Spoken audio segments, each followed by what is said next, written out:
Olá! No mínimo, polêmico, mas também transgressor, com uma infância atribulada que nada apontava para um futuro de sucesso. De família pobre e criado por parentes, ele aprendeu a ler e escrever sozinho e se tornou um ícone da cultura popular estadunidense. Nós estamos falando de Truman Capote, um verdadeiro prodígio que conquistou espaço na High Society nova-iorquina.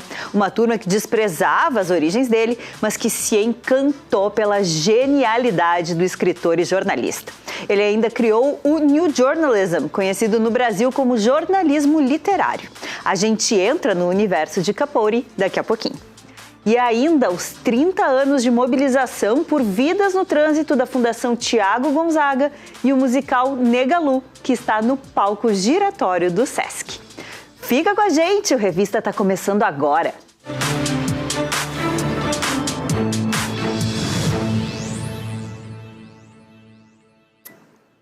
Elegante, provocador, brilhante e controverso. Poucos escritores transformaram a própria vida em espetáculo como Truman Capote. Autor de clássicos da literatura, pioneiro do chamado romance de não ficção e figura constante da alta sociedade nova-iorquina, ele atravessou o século XX entre o prestígio e o escândalo. Hoje, a gente revisita a trajetória de um dos nomes mais influentes da cultura contemporânea. Pequeno no tamanho, mas gigante na presença. A voz aguda, o humor afiado e a inteligência mordaz transformaram Truman Capote em uma celebridade muito antes da era das redes sociais.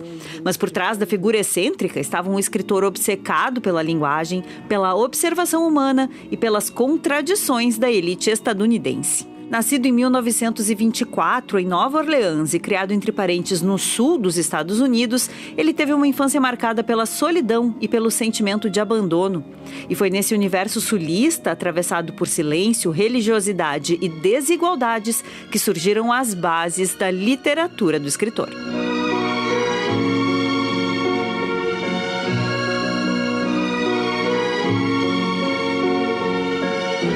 O sucesso internacional veio com obras que atravessaram gerações, entre elas Bonequinha de Luxo, eternizada pela personagem Holly Golightly. A escrita elegante, os diálogos sofisticados e a atenção aos detalhes ajudaram a consolidar Capote como um dos grandes estilistas da língua inglesa. They who had no tears now ask for yours. If you have tears to shed, weep not for them. Weep for their victims. Hollywood rapidamente percebeu o potencial cinematográfico das suas histórias. Suas obras renderam adaptações premiadas e ajudaram a aproximar literatura e cultura pop. Mas foi no jornalismo que ele revolucionou a narrativa contemporânea. Em 1959, um assassinato brutal de uma família no Kansas levou o escritor a iniciar uma investigação obsessiva. O resultado seria A Sangue Frio, publicado em 1966. Misturando apuração jornalística e técnicas literárias, Capote criou o chamado romance de não ficção, um formato que influenciaria gerações de escritores e repórteres. O livro virou um fenômeno mundial, mas também levantou questões éticas. Até onde um jornalista pode se aproximar dos seus personagens? He was just looking at me. Looking into my eyes. Like he expects me to kill him. Like he expects me to be the kind of person who would kill him. Ao mesmo tempo em que conquistava a fama, Truman Capote se aproximava da alta sociedade estadunidense. O escritor transformou milionárias e socialites em confidentes e depois em personagens. Quando publicou trechos inspirados nos bastidores da elite, foi acusado de traição. Muitos amigos romperam relações com ele. Nos últimos anos de vida, o brilho público passou a conviver com o alcoolismo, o abuso de drogas e o isolamento. No entanto, décadas depois da morte, Truman Capote continua influenciando escritores, jornalistas e cineastas, ajudando a redefinir as fronteiras entre realidade e ficção e mostrando que grandes histórias podem nascer tanto da observação do mundo quanto das fragilidades humanas. Oh, it's the hardest when someone has a notion about you and it's impossible to convince them otherwise. Because since I was a child, folks have thought they had me pegged because of the way I am. You know, the way I talk, and they're always wrong. E a gente segue nas linhas provocativas de Truman Capote, agora por videochamada com o doutor em comunicação e psicanalista Juan Domingues. Oi, Juan, bem-vindo, obrigada por estar conosco hoje. Eu já começo te perguntando o que é que faz dessa personalidade do Capote tão magnética? Oi, Renata, tudo bem? Bem, eu acho que o Capote, ele é um cara, foi um personagem que teve uma sacada brilhante, assim. Porque o que é o jornalismo literário que vocês falaram no começo? O novo jornalismo, que ele foi um dos pioneiros, né? Fisgar do cotidiano. O jornalismo trabalha com o cotidiano, que é uma coisa meio enfadonha, mas o novo jornalismo vai lá e pega do cotidiano, fisga o extraordinário. Então, esse livro que ele escreveu, que foi uma série de reportagens, na verdade, que ele escreveu para a revista New Yorker, A Sangue Frio, okay. Ele retirou de uma eu acho que eram umas 5 ou 6 linhas de uma notícia hard news no New York Times. Família do Kansas, família inteira assassinada no Kansas, algo assim é o título. E tinha 5, 6 linhas.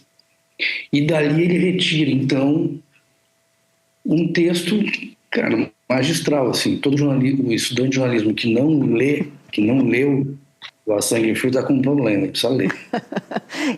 E é impossível, quando a gente começa a ler, é impossível parar de ler até o final, pelo menos foi a experiência que eu tive. É hipnótico o texto dele, te mantém ali de uma forma muito impressionante, mas ao mesmo tempo levanta essas questões éticas mesmo, né? De até onde a gente pode ir, de qual é a relação que a gente tem que estabelecer com a fonte. O que é que disso ainda se mantém importante ou atual, uma discussão presente nos dias de hoje, Juan? Renata, eu creio que o repórter precisa ficar mais perto da fonte, como o Truman Capote fazia.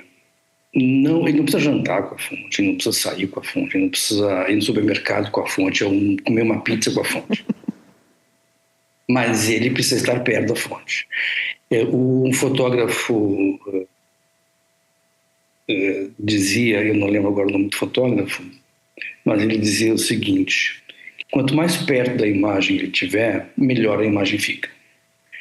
Eu faço essa metáfora comparando com o jornalismo. Se você ficar muito perto da fonte, perto numa distância regulamentar, como eu falei, não precisa dormir com a fonte, não precisa ir para o hotel com a fonte, não precisa jantar com a fonte, mas você precisa ficar perto da fonte.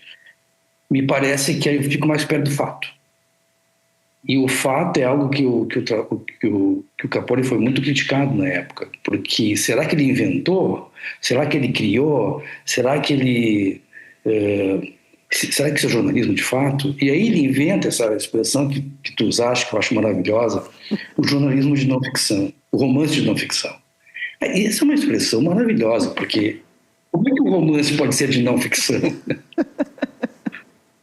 Mas realmente, ele fica no meio do caminho, né? A gente tem alguém que claramente bebe dessa fonte e está atuando nos dias de hoje, na tua opinião, tu enxerga essa influência em quem?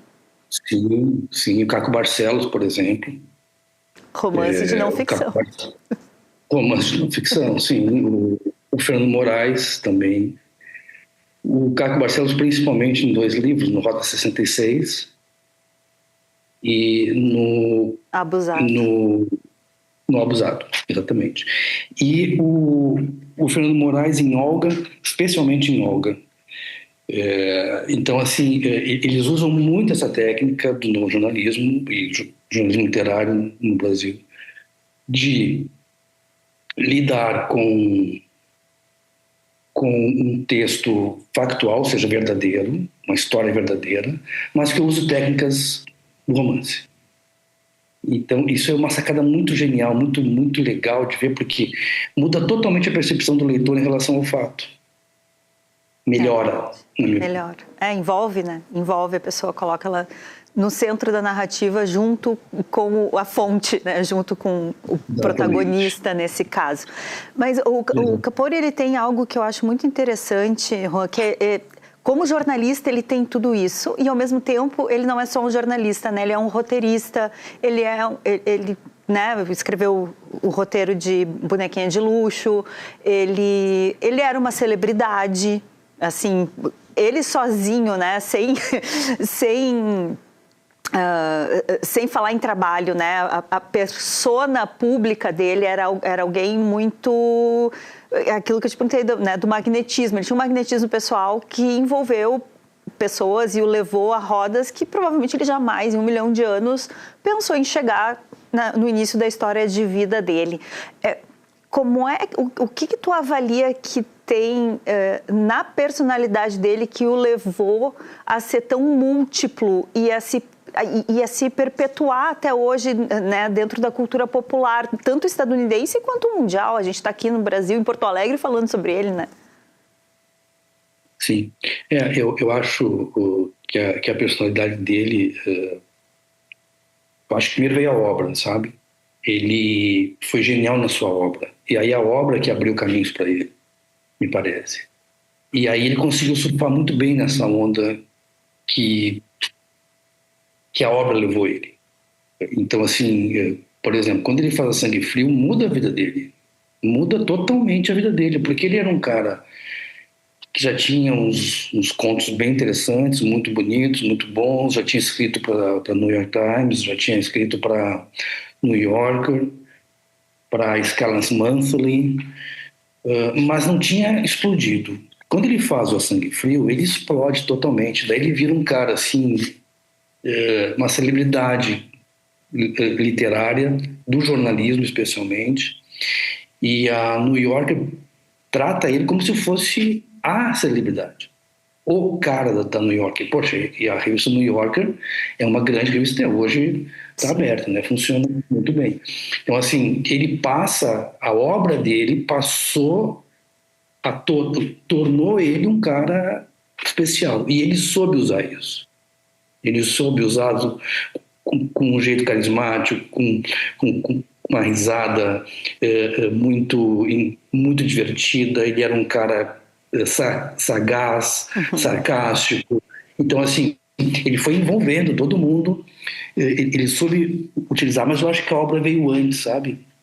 A obra dele foi que abriu o caminho para essa personalidade riquíssima que ele era, assim.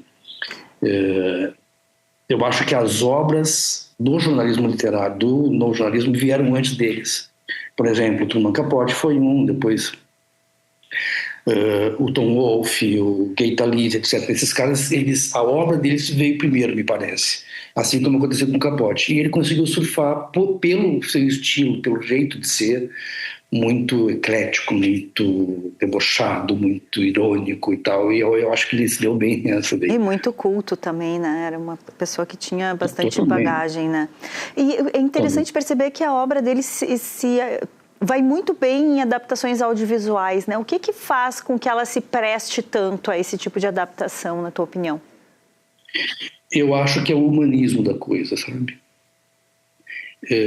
Por exemplo, A Sangue Frio era uma obra muito humana e muito difícil de ser escrita, porque na época, eu sou psicanalista também, e exerço a minha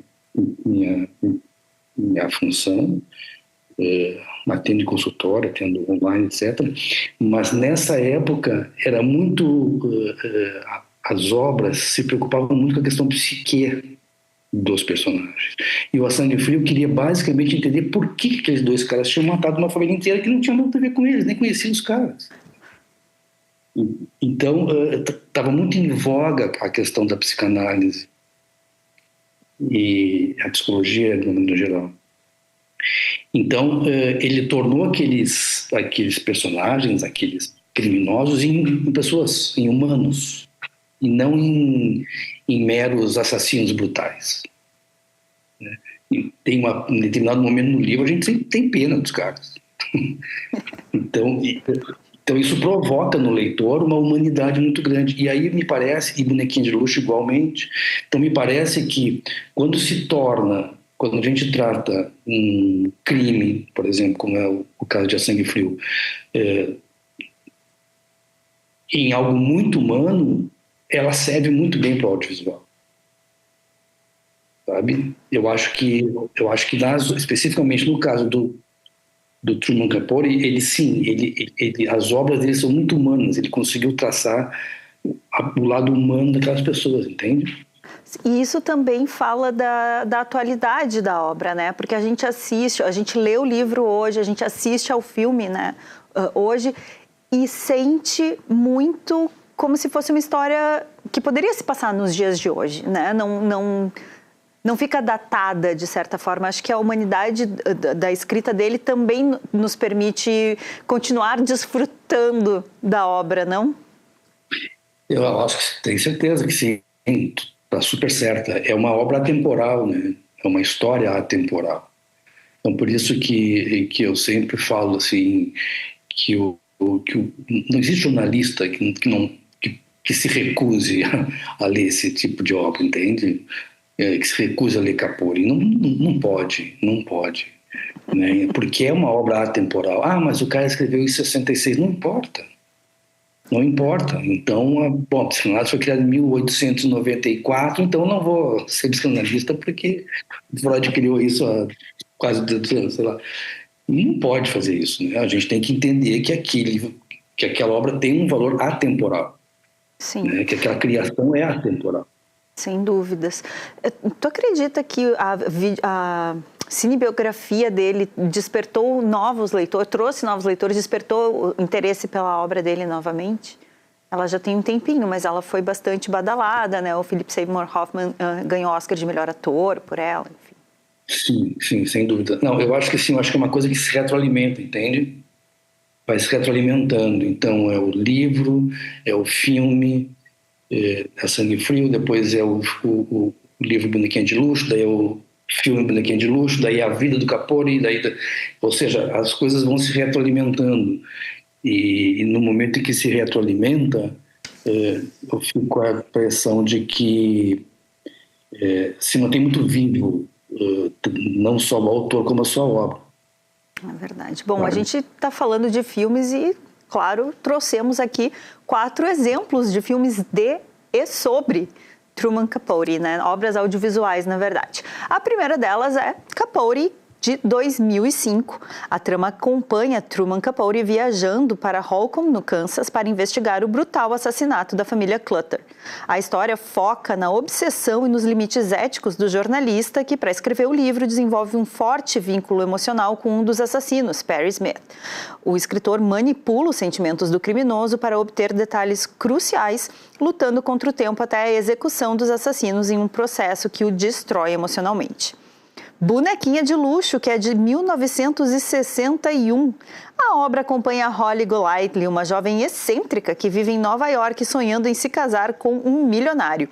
A vida dela muda ao conhecer o novo vizinho, um escritor aspirante, dando início a uma transformação pessoal. A Sangue Frio, de 1967, baseado no famoso livro de Truman Capote.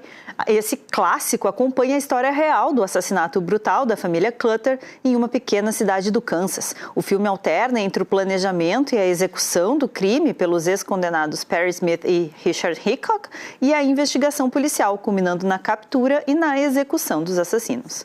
E uma série chamada Feud Capote vs. The Swans, de 1924.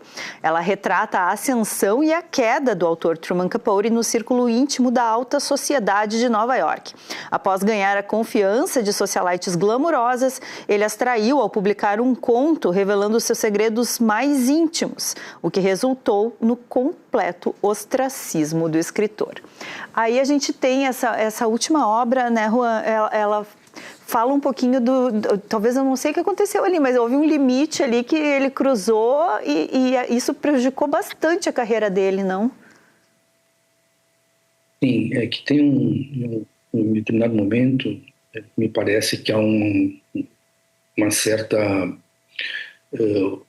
vontade, até meio inconsciente, já falamos em psicanálise, de exceder, de ultrapassar limites. E eu acho que talvez ele tenha tentado passar limites, mas não se pode passar limites de vez em quando, né?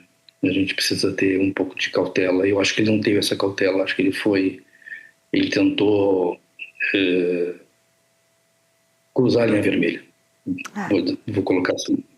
Bom, só uma correção, uma série de 2024, ele, né, acabou a carreira no ostracismo, mas felizmente nos deixou essa obra maravilhosa para a gente continuar consumindo e se encantando com o trabalho dele. Rô, eu queria te agradecer muito, foi uma delícia a nossa conversa, espero te receber por aqui mais vezes.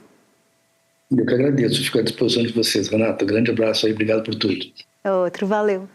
E a gente faz um breve intervalo e na volta te apresenta o musical Negalu. É já já.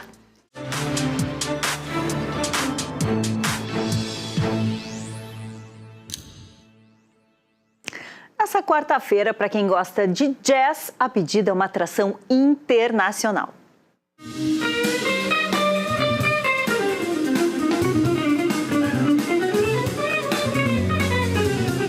Mike Stern apresenta clássicos e composições do novo álbum Echoes and Other Songs nessa quarta-feira. Ele, que já tocou com ícones como Miles Davis e John Henderson, promete um espetáculo intenso, sofisticado e eletrizante. Tudo isso no palco do Grés a partir das 9 da noite. Ingressos no Simpla.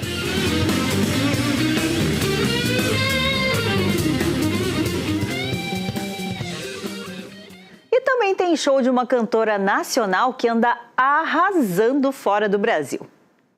Prosperidade, pra além do discurso da igreja, as mãos até caleja de fazer as bases. Domingo, segunda, terça, quarta e quinta-feira produzindo chaves. Bia Ferreira se apresenta nessa quarta na cidade. Cantora, compositora e multi-instrumentista, ela tem uma música profundamente conectada às lutas sociais e abordando temas como racismo, direitos LGBTQIAPN+, e o afeto como tecnologia de sobrevivência. O show rola a partir das 9 da noite no Espaço 373. Ingressos na plataforma TriRS. Pra nós celebrar as conquistas sem nunca mais faltar no prato. Riqueza pra mim hoje em dia ter conhecimento, as amigas do lado. Riqueza pra mim hoje em dia ter conhecimento. E olha só que legal! Foi lançado na manhã dessa terça-feira o projeto Mulheres na Cena Gaúcha. A iniciativa é do Banrisul Cultural. Uma celebração da força das mulheres na cena artística do Rio Grande do Sul.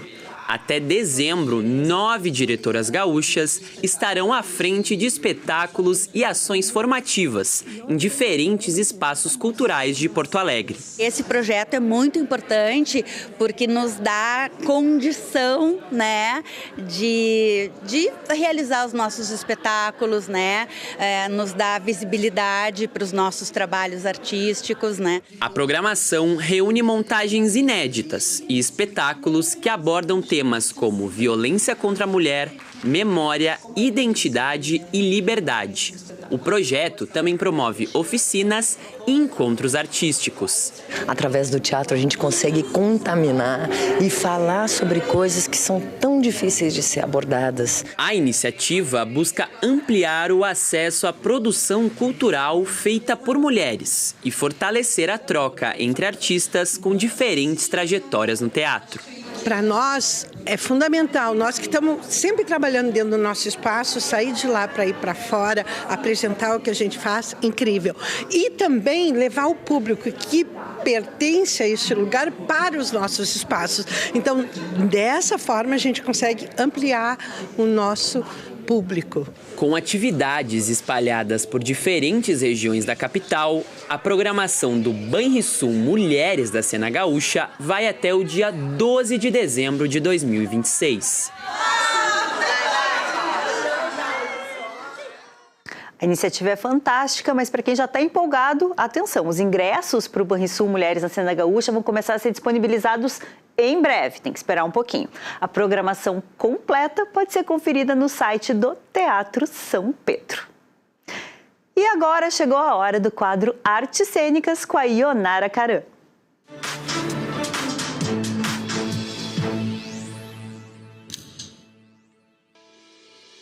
Olá, Ionara Caran chegando com mais um Artes Cênicas para o Revista RS. Tudo bem, gente? No programa de hoje, a gente segue falando de Palco Giratório, um dos maiores festivais de artes cênicas do país, em sua 20ª edição na capital gaúcha, com duração até o dia 3 de junho. Serão apresentados mais de 60 espetáculos, gente, e uma das montagens mais aguardadas é Brilhante, Negalu em musical, que estreia hoje no Teatro Renascença às 21 horas. Aqui comigo, Juliano Barreto, diretor musical, e a atriz Andy, que interpreta a protagonista Negalu. Cantora, carnavalesca, bailarina e ícone underground de Porto Alegre, que transgrediu normas e é homenageada nesse espetáculo. Antes da gente começar o nosso papo aqui, eu quero mostrar para vocês o trecho que eu separei de um documentário da Coletivo Catarse. Roda aí, Lucas. Deixa viver esses campos molhados de suor, esse orgulho latino em cada olhar, esse canto e essa aurora tropical. Deus salve a América do Sul. Era um artista mesmo, né? Que tinha coisa assim do corpo, da voz, fora essa cabeça que não se enquadra, aquela figura queer mesmo, porque era uma figura que ela ia desde o submundo à high society, se tivesse que falar grosso e daqui a pouco sair pra porrada, saía, e se tivesse que desmunhecar e cantar uma Ave Maria, que é uma coisa assim sublime, faria também. Que descrição perfeita, né, gente? Muito legal. Perfeito, achei ótimo. Vou começar contigo, né, Indy, que tá fazendo a protagonista, Negalu. Eu vim brilhante, né? Eu vim em tua homenagem, viu? Homenagem a Negalu. Brilhante. Como foi fazer essa montagem, né? E interpretar essa personagem tão carismática, né? E tão um ícone mesmo, underground de Porto Alegre. Como é que tá sendo pra ti? Queria começar, Ionara, agradecendo a oportunidade, tá? Agradecendo quem está assistindo a gente também. Foi uma oportunidade, assim, maravilhosa para mim poder interpretar essa figura tão potente que é a Negalu, né? O Dani Colin, quando ele me fez o convite, inicialmente eu fiquei com medo, mas depois eu entendi a dimensão disso e a importância também. Tem muitos recortes que são importantes, né? Na preparação e na construção dessa personagem. O próprio trabalho da direção musical do Dani, né, enquanto diretor de cena, assim, diretor de espetáculo, e da dramaturgia também, que é do Daniel Colin e da Henrica Ferreira, deu suporte, né? A gente se reunia para se preparar em canto, a gente trabalhou dança, que ia desde o balé até o voguing e outras danças da cultura ballroom, né? E também eu tive a possibilidade, além da a gente assistiu alguns documentários juntos, leu trechos de alguns livros juntos, mas eu tive a oportunidade de participar de uma entrevista, né? O Dani e o Ju entrevistaram muitas pessoas, né, para construir esse espetáculo, e eu participei de uma entrevista específica que foi com o sobrinho dela. E nessa entrevista eu pude ver o lado humano da Negalu, assim. Ele falou, a Negalu ajudou a criar eles com a mãe, né, a irmã dela. Era Pãe. Era Pãe, né? Ela se dizia Pãe. Acho que foi ela que criou esse termo, né? Termo. Foi fantástico. Ela se dizia Pãe e ela ensinava eles mesmo, sabe? Corrigindo, projetando para o futuro. E durante a entrevista eu lembro que o sobrinho, que é o Parafuso, que aparece no espetáculo, ele se emocionou, né? E ali eu disse, tá, eu quero também trazer um recorte humanizado dessa figura, sabe? Porque eu acho que também é uma coisa que a sociedade brasileira deve para nós, né? Enquanto pessoas LGBTs negras, esse lado mais humano. E a partir disso, assim, eu tenho umas coisas muito diferentes da Negalu, né? Ela era um pouco mais abrasiva, assim, e eu tive que encontrar esse lugar. E como a gente não se conheceu, eu acabei utilizando muito figuras femininas que eu acho que é poder, assim, na nossa sociedade, né? A própria figura da Pombagira, essa força, né? A Vera Verão, e mulheres da minha família, porque a Negalu tem uma história muito legal, que é uma história também parecida com a minha. A Negalu foi criada e protegida pela avó, né? A avó protegia ela dentro da família. As pessoas queriam recriminar quem ela era e a avó dizia, deixa ela. E o sobrinho dela disse, né, a avó dela ocupava um lugar de poder ali mesmo. E acho que veio daí essa coisa da Nega Lu ser essa pessoa que vê o feminino como poder, né? Então, e eu me espelho muito na minha mãe, na minha avó também. Então eu tentei juntar as coisas, olhar para as mulheres da minha família também, que algumas coisas as mulheres negras compartilham, né? E daí construir essa figura que é uma mãezona, mas que também é uma leoa, que ama muito, né? Que é uma artista, que tem prazer em ser artista, que tem sonhos também, que tem traumas, todas essas... Um ser humano como a gente é, né? Ah, eu emocionei com o teu depoimento, lindo. Obrigada. Que lindo. Acho que tu não tinha outra pessoa melhor para fazer o papel. Obrigada. Né, Juliano? Não tinha mesmo. Não tinha, né? Não tinha mesmo. Eu sou suspeito, porque tô de dentro, assim, né? O meu olhar é de dentro, é do palco e é desse lugar também da criação e da idealização do espetáculo, mas eu acho que a Andy tá brilhante, assim, como o nome do espetáculo, porque ela tem essa doçura e eu acho que ela traz esse personagem a partir de um lugar onde tocou ela muito forte, dessa doçura, dessa pessoa humanizada. E eu acho também que tem muitas camadas para analisar esse espetáculo e essa peça, mas também essa questão de ser uma artista que não teve em vida o seu reconhecimento merecido, né? Porque... Como quase todos os grandes artistas, como né? quase a maioria dos grandes artistas, e pelo fato de ser essa figura queer, como disse ela na entrevista, LGBT, preta, também um pouco descredibilizada, assim, né? Porque ela era uma cantora que trabalhava com carteira assinada no Coral da OSPA, lia partituras, tinha um repertório absurdo de canções que ela sabia, que dominava. Ela era uma bailarina clássica, incrível, mas nunca conseguiu ser um primeiro bailarino pelas escolas de dança onde ela fez, também por uma questão de preconceito, uma Porto Alegre ainda muito limitada na visão, né, no seu olhar, de enfrentar e dizer, não, nosso melhor bailarino, porque ela era a melhor bailarina das escolas, mas não tinha esse lugar de destaque. Então eu sinto que a gente está ocupando teatros da nossa capital com essa temática, com essa pessoa, com a Andy interpretando. Eu acho que é um lugar que precisa ser protagonizado por pessoas pretas também. Eu acho que é um momento importante da gente discutir essas questões, assim, né? E agora, em vida, ela tá tendo essa chance, através da gente, né, de estar aí em cartaz num espetáculo, num festival como o Palco Giratório, que é tão importante para as pessoas da arte cênica. Ela com certeza tá comemorando, né? Onde quer que ela esteja. Inclusive, isso que tu acabaste de dizer foi uma pergunta que a gente fez pro sobrinho dela. Será que ela ia gostar? E ele disse, nossa, ela devia estar muito feliz. Ela tá isso. lá, né? E eu sei que tu também fizeste parte da dramaturgia. É importante, né? A gente dá os créditos. Do Dani, da Henrica. Foram mais de 16 entrevistas. Os dramaturgos dessa peça são o diretor, o Daniel Colim, e a Henrica Ferreira. E eu, como idealizador e como alguém que criou essa ideia junto com o Daniel, a gente entrevistou pessoas muito importantes, da família, vizinhos, amigos, gente que trabalhou com ela na dança, gente que trabalhou com ela cantando na banda dela. Ela teve uma banda de blues chamada Rabo de Galo. É verdade. Né? A gente foi colega dela no Coral da URGS, então a gente pôde criar um panorama grande de imagens dela e montar esse quebra-cabeça, né? De uma vida que era multifacetada, ou seja, uma pessoa preta, LGBT, que dava aula de curso de etiqueta no Moinhos de Vento. Então, imagina! É uma pessoa que permeava os espaços, assim, com o seu carisma. Ela e a Célia Ribeiro, daqui a pouco tava lá junto, já pensou? Exato, então tu vê que ela falava francês fluentemente, né? Então, era uma muita gente figura, não sabe, né? Não, é uma figura com muitas facetas. Isso tudo tá na peça de hoje à noite. Bacana. E a parte musical é isso, é um elenco diverso, assim, né? Onde tem pessoas que cantam muito mais do que atuam, porque é o meu caso, por exemplo, pessoas que atuam mais que dançam e por aí vai, né?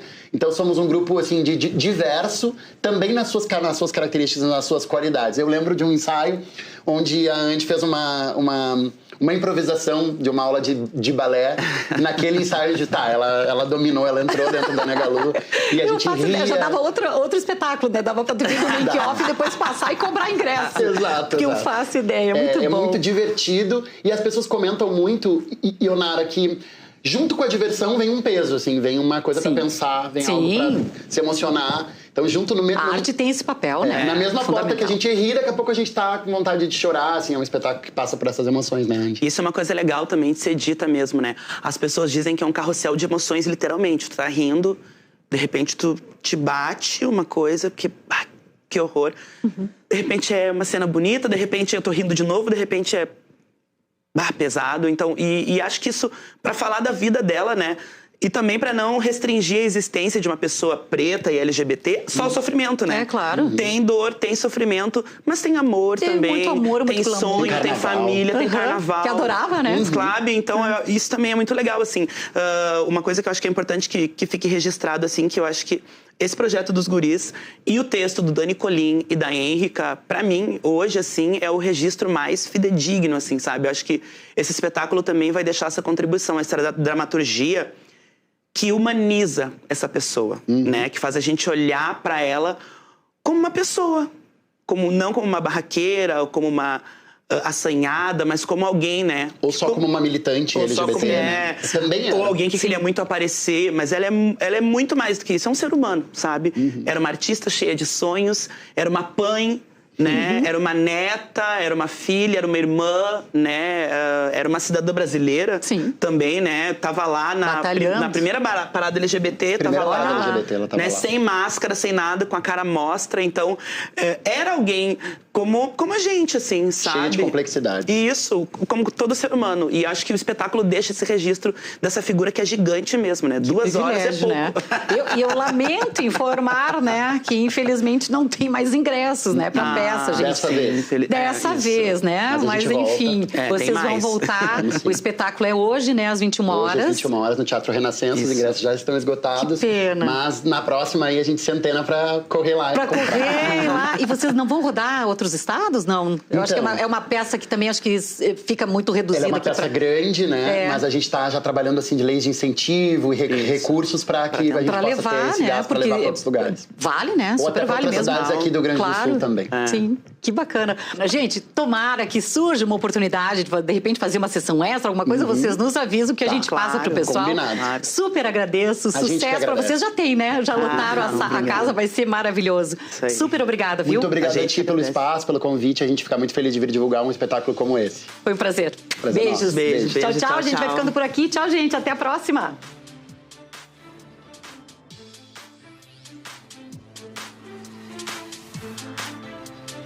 Bom, e logo depois do intervalo tem os 30 anos da Fundação Tiago Gonzaga salvando vidas no trânsito. A gente já volta.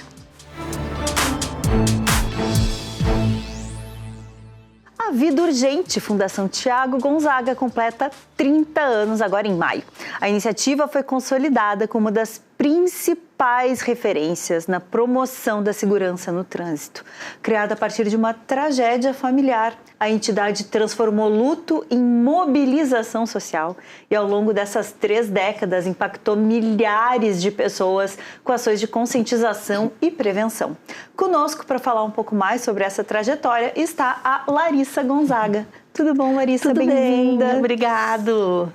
Me conta um pouco como foi esse processo de transformar luto em luta, né, em mobilização e em um projeto que hoje é maior do que a vida, praticamente. Sim, né? Uma referência. Exato. Pois então, eu volto um pouquinho no tempo, né? Lá em 1995, numa madrugada fria do dia 20 de maio, quando meu irmão perdeu a vida num sinistro de trânsito.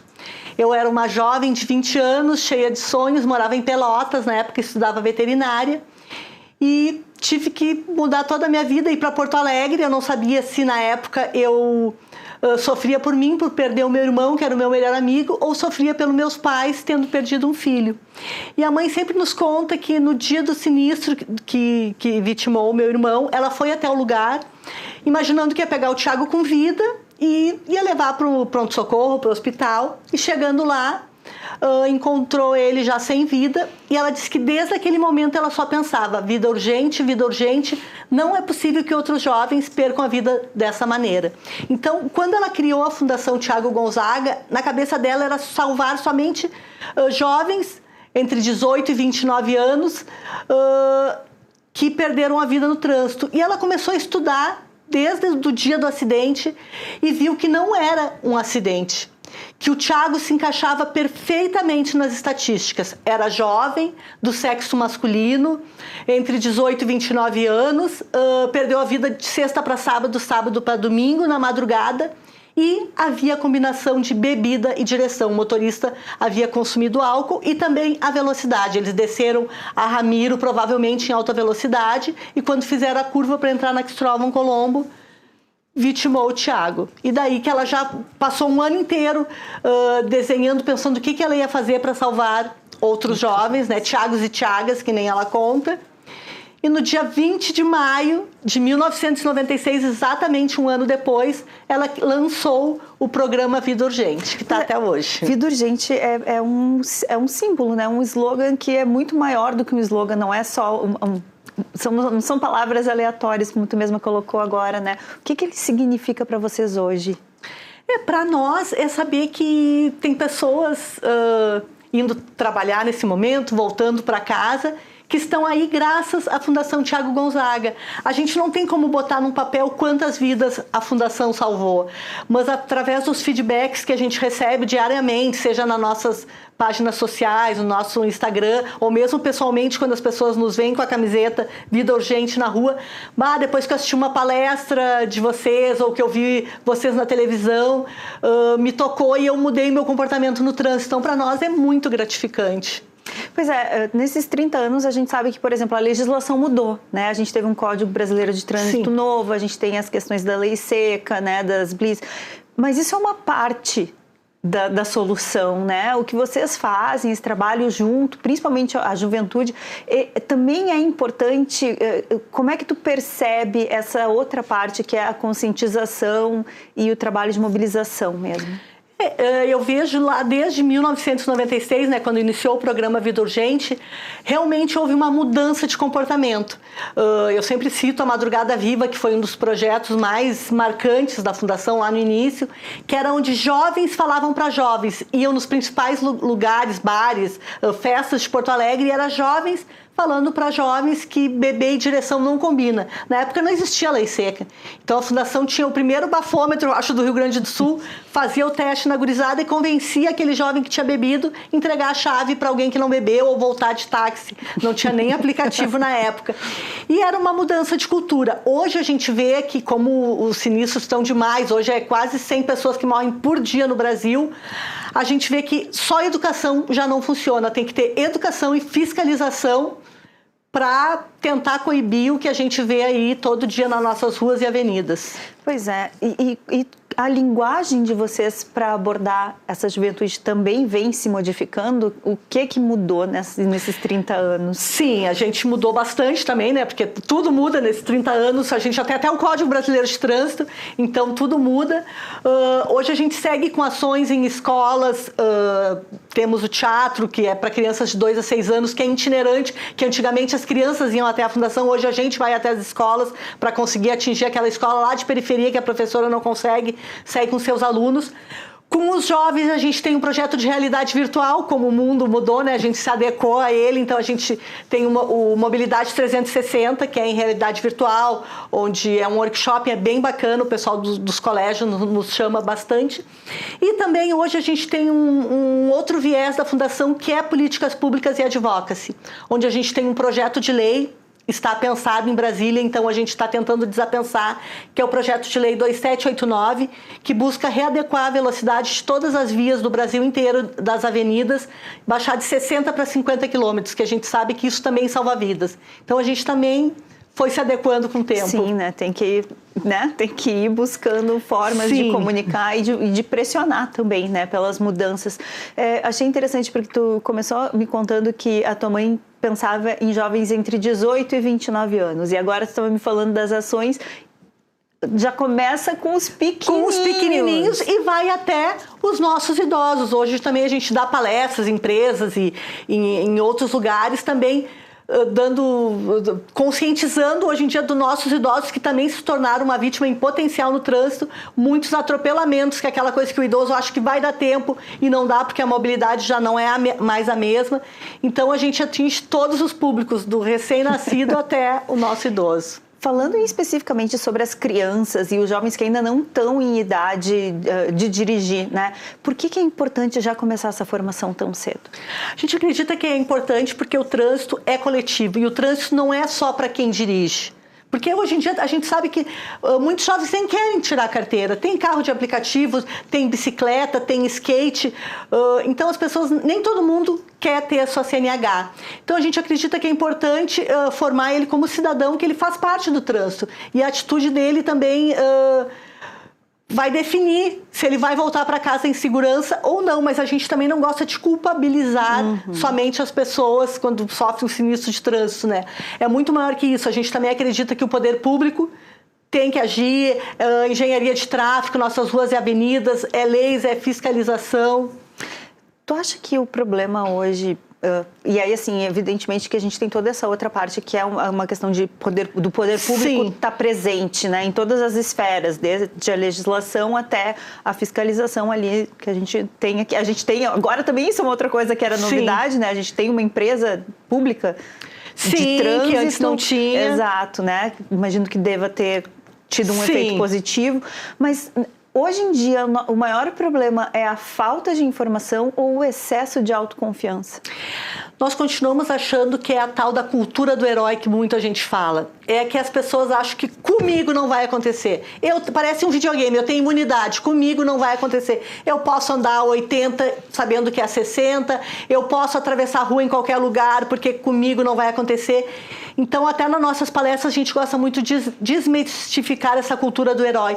E a Fundação também é uma prova disso, que ninguém está livre disso. A gente tem nossos grupos de apoio que recebem famílias enlutadas, nossos pais que perderam seus filhos. Então, a gente tem, através dos nossos psicólogos voluntários, a gente tem os grupos de apoio. E ali fica claro que ninguém está livre de um sinistro de trânsito. Pois é, isso eu ia te perguntar, como é que a gente desconstrói, de que forma que vocês buscam fazer essa desconstrução? Porque não é um videogame, né? A gente não tem vidas infinitas para gastar, né? Daí, infelizmente, a gente recorre às estatísticas, né? Que mostram aí, até a gente tem uma exposição de estatísticas, tem que a gente sabe que não é um número frio ali.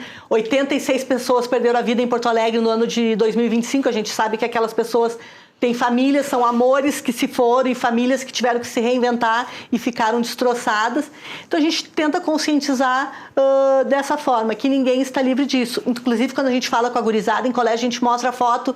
Me lembro até o ano passado um jogador famoso da Espanha que faleceu. Então não tem essa, ninguém está imune. E o que tu percebe? Tu estava falando, né? Segue o trabalho de conscientização, tem um trabalho lá em Brasília também, né? De lobby, né? Junto ao Poder Legislativo. Onde de todo esse cenário está a maior urgência, na tua opinião? Nós acreditamos que a educação é a longo prazo, né? Não vai ser hoje a criança vai assistir um teatro e vai mudar o seu comportamento, não. É a longo prazo. Hoje até a educação é apenas um viés da Fundação, porque, que nem tu bem colocaste, tem a escola da EPTC, tem a escola pública de trânsito do Detran, coisas que na época não existiam. Então, hoje tem mais pessoas falando sobre educação no trânsito. A gente acredita que, de imediato, a fiscalização funciona. Tem dados que mostram que, por exemplo, rodovias onde tem a fiscalização, praticamente não tem infração. Os caetanos que foram colocados em Porto Alegre, que muita gente está julgando, antigamente era 800, 900 infrações naquelas esquinas. Hoje já é 0,01 de infração onde colocam esses caetanos. Então a fiscalização é muito importante.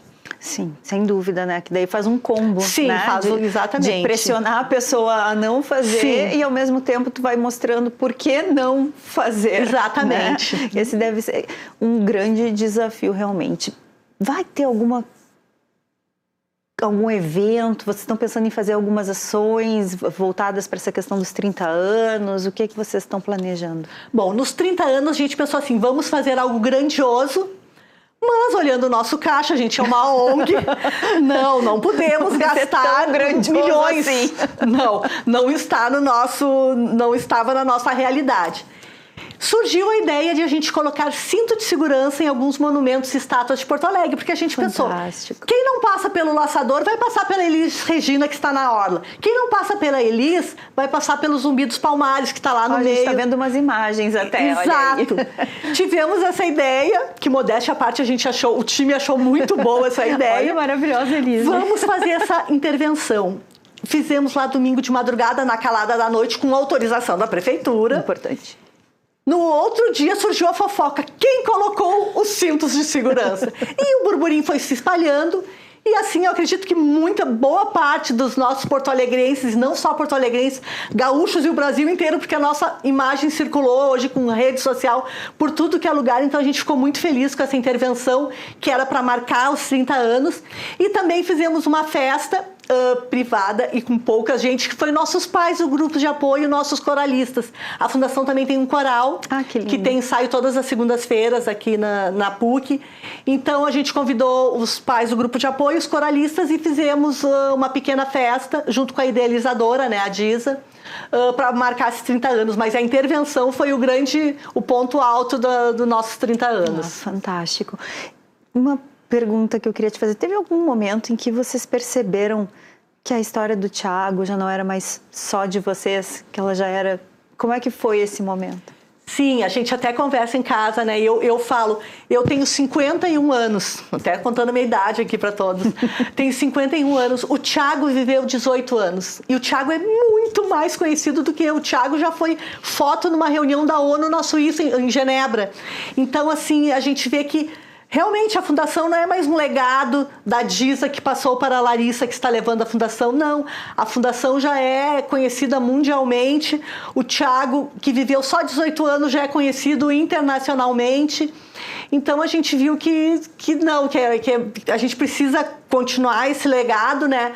Mas hoje ela é bem conhecida e eu acredito que seja ainda a principal ONG que pauta o trânsito do Brasil, né?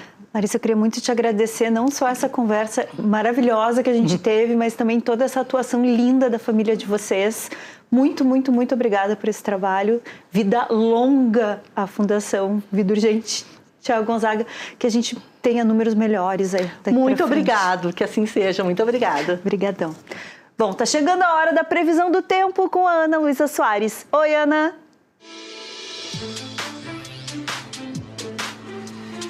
Olá, Renata. E olá para você que acompanha a previsão do tempo aqui no canal Rede RS. Temporais atingiram cidades de várias regiões do Rio Grande do Sul entre o fim da tarde de ontem e a madrugada de hoje. Nova Palma, no centro do estado, registrou uma forte chuva de granizo. Foram apenas 3 minutos de chuva e, segundo a Defesa Civil, não houve feridos. Enquanto isso, em Sandaúva, no norte do estado, uma chuva torrencial causou alagamentos em ruas. A água invadiu ao menos 3 estabelecimentos comerciais e 10 residências. Segundo o Corpo de Bombeiros, o temporal durou cerca de 20 minutos. Outros municípios como Agudo, Santo Expedito do Sul, Tapejara e Barra da Guarita também foram atingidos por uma forte chuva de granizo. A instabilidade vai persistir aqui no sul nesta terça, com risco de temporais em pontos isolados, com chuva forte, raios e granizo. O risco maior é no norte e no leste gaúcho, rumo a Santa Catarina. A previsão para quarta é de que uma chuva fraca ainda persista nos vales, serra e litoral norte, durante a madrugada e começo do dia de amanhã. Mas, com o decorrer da tarde, o tempo firme deve predominar sobre o Rio Grande do Sul. As mínimas variam entre 7 e 16 graus e as máximas entre 12 e 23. Vamos ver então como ficam as temperaturas em alguns municípios gaúchos nesta quarta-feira, começando na região central do estado, em Cachoeira do Sul, onde o sol aparece entre nuvens. A temperatura mínima deve ser de 10 graus e a máxima de 20. Já em Encantado, no Vale da Taquari, o sol também aparece entre nuvens e a temperatura mínima deve ser de 10 graus, a máxima de 19. Em Canela, na região da Serra, a temperatura mínima deve ser de 8 graus, máxima de 17. O sol aparece entre nuvens por lá.